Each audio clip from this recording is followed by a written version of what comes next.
The first year of President Trump's second term is being dominated by conflict on the world stage. In addition to facing an ongoing war in the Middle East, the president is attempting to end Russia's war in Ukraine while also navigating the deep waters of great power competition with China and its goal of taking the US-aligned island democracy of Taiwan. What lays ahead is likely to define America's position in the world for decades to come. I'm Guy Taylor, National Security Editor at the Washington Times, and for this edition of the Threat Status Influencers series, we're very fortunate to have been invited to the summer quarters of U.S. Navy retired Rear Admiral Mark Montgomery.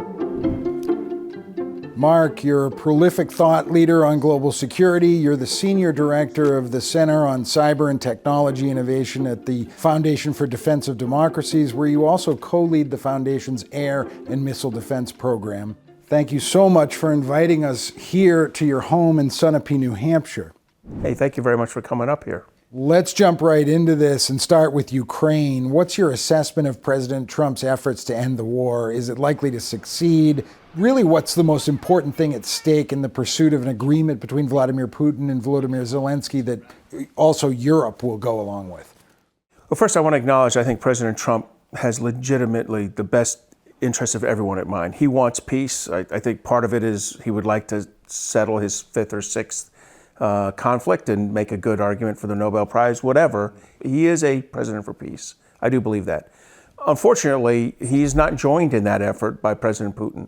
I think President Putin has a big say-do mismatch, and what Putin will agree to in principle, he won't follow up with in practice.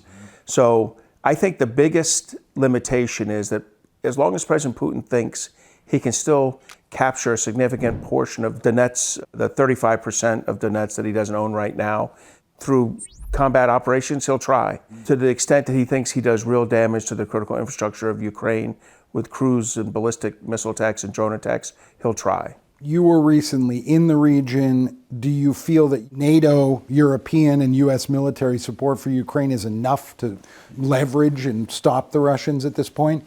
So, look, as you said, I go to Ukraine every quarter or for a couple of weeks. I definitely have an opinion that the Ukrainian army is not going to lose. I don't know how they recapture Crimea or they recapture any of the lost areas in Donbass broadly, but they're not going to lose. Now, look, they can have this status quo a lot more painful, and that lot more painful is if we don't provide some key things.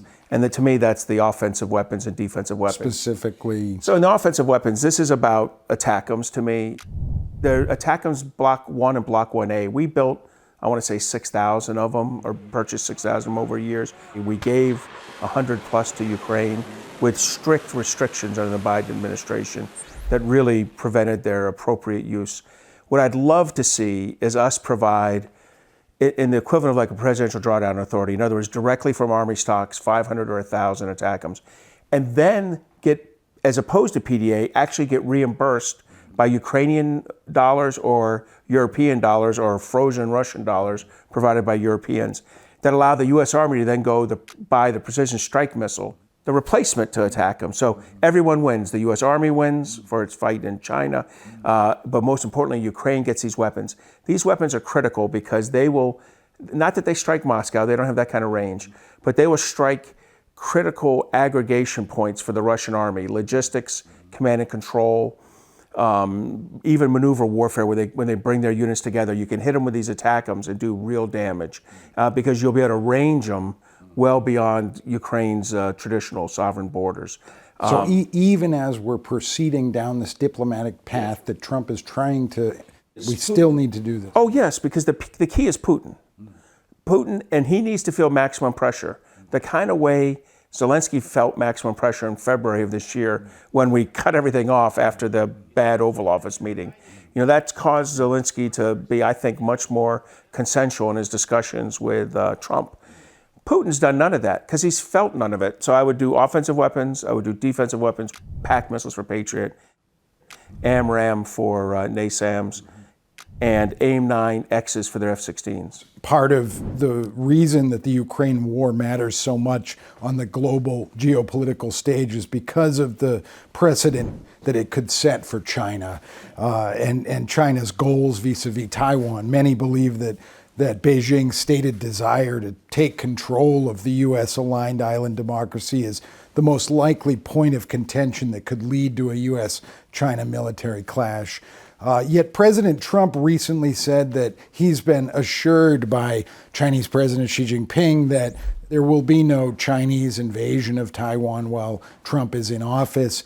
Was that just bluster? And what's your read of the overall dynamic between the U.S. and China vis-a-vis Taiwan right now?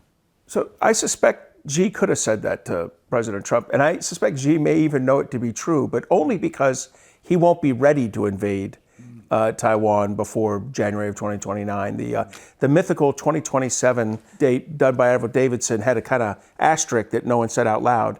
Actions by the United States, actions by Taiwan, actions by Japan, lack of action by China can move that date to the right. And all those things happened. We have invested more in the Pacific. We have focused on munitions, mostly because of the invasion of Ukraine by Russia, caused us to look at our munitions procurement and finally do the right thing. Japan's doubled down on its defense spending, literally. Australia's increased its defense spending, and China struggled coming out of COVID. So all those things together pushed the likely invasion date well beyond Trump's first term. And yet, China is engaged in a pressure campaign against Taiwan. You were recently in Taiwan, meeting with senior officials, including the president, the defense and foreign ministers. You were involved in a Foundation for Defense of Democracies exercise simulating Taiwan's response if mainland China were to try to impose a so-called energy quarantine, a kind of blockade. What can you tell me about how prepared that Taiwan is for that type of a situation? As a war planner at PACOM when I was at J3, I really focused on the most dangerous scenario, that cross-strait invasion or full-on blockade, where the U.S. military was the center of gravity to break it or prevent it. And so we had to generate requirements lists, so we did a lot of exercising. But what you're talking about is what I would call the most likely scenario, where China takes Taiwan not by force, but by compelling them through pressure. Gray zone. Yeah, exactly, a maximum pressure campaign in the gray zone. It's using economic and diplomatic tools to force their energy, to pressure their energy systems, their financial systems, their communication systems, using cyber tools and influence operations to enhance that. This tabletop exercise was about energy. It was about cutting off the LNG to Taiwan that actually powers 50% of their grid. It's 100% exported, and it powers 50% of the grid. So if you cut off LNG, you immediately drive the grid down to bare minimum, to 50%, which means I either pay for TSM, I can either Taiwan Semiconductor Manufacturing Company, big microchip the chips we really need, TSMC and UMC, the other company, or I do hospitals and schools and housing. That's a tough choice for the Taiwan leadership, and one of them is really bad for the global economy. So we want to work on this one because the key to solving this is not Taiwan alone, although President Lai has done a great job identifying societal resilience as his touchstone that he has to fix, and he's working it hard. But we in Japan and Australia have to think about energy, finance, and communication support to Taiwan, as even does Europe to some degree. So we run these tabletops to generate lessons learned for Taiwan, which we passed on, as you mentioned, for the United States, which we're trying to pass on, for Europe, and for Japan and Australia. So is Taiwan prepared for such a scenario? Not yet, but they're working on it. So I do think President Lai is really focused on this, and it is his top priority, and so they will be ready. Let's talk about the hard power aspect here. You served for 32 years in the U.S. Navy as a nuclear-trained surface warfare officer. You retired as a Rear Admiral in 2017. What is your view of the current U.S. naval capacity in comparison to China? Is it overstated, or is it disinformation that China's Navy could eclipse the U.S. in terms of global capacity? Oh, in terms of global capacity, it's totally overstated. The U.S. is still the only global maritime power. But in terms of conducting a fight on their home field within the first and second island chains, off of the Chinese coast, within 1,500 miles of the Chinese coast, well, they're playing a home game, And we're playing an 8,000-mile best case away game. So of course, for both our air and naval power, which are the key, our center of gravity in this kind of conflict is both is air maritime, the Air Force, Navy, and Marine Corps air fighting against the Chinese, and that'll be an away game. They're beginning to establish a critical mass that does eclipse us. And so therefore we're going to have to buy the right weapons, buy the right munitions, develop the right techniques, master the redundant communications and cyber systems that are going to be necessary to win. Still very winnable for the United States, but it's much harder. But China is not the global maritime power. They're a strong regional power. What about U.S. naval modernization and shipbuilding? The Trump administration has vowed to dramatically increase U.S. shipbuilding. The president even signed an executive order titled Restoring America's Maritime Dominance. Yeah. First of all, do you agree with this, that U.S. shipbuilding has fallen behind? And how did that happen? And what are the core challenges that are hanging over the way forward here? I think the president's right. We do need to really concentrate on shipbuilding. His Restoring Maritime Dominance executive order was a lot about the merchant shipbuilding, commercial shipbuilding, Coast Guard. Separately, he's empowered the Secretary of the Navy to go do better and do more. The reconciliation bill, or the One Big Beautiful Bill, gave quite a bit of money to the Navy, although I'm worried about the Navy's base budget being gutted a little bit as that happened. So the answer is yes, the president has acknowledged we need to do more. Yes, we need to do more. The problem is this isn't the first time we've acknowledged we have a shipbuilding problem and we've promised to address it. It's possibly the fourth time in the last 15 years. Is there a private sector problem here that the U.S. defense industry, when it comes to shipbuilding, is not up to speed, or there's too much waste, or? So I think I'd tell you, the defense industrial base would tell you, look, shipbuilding is like one of our least profitable margins. So the problem is multifaceted. One, over time, this has become an exquisite production facility, which requires an expensive labor force.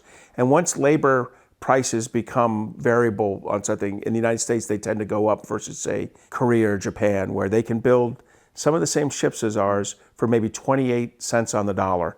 So that's a problem. The second problem is the customer, the U.S. Navy.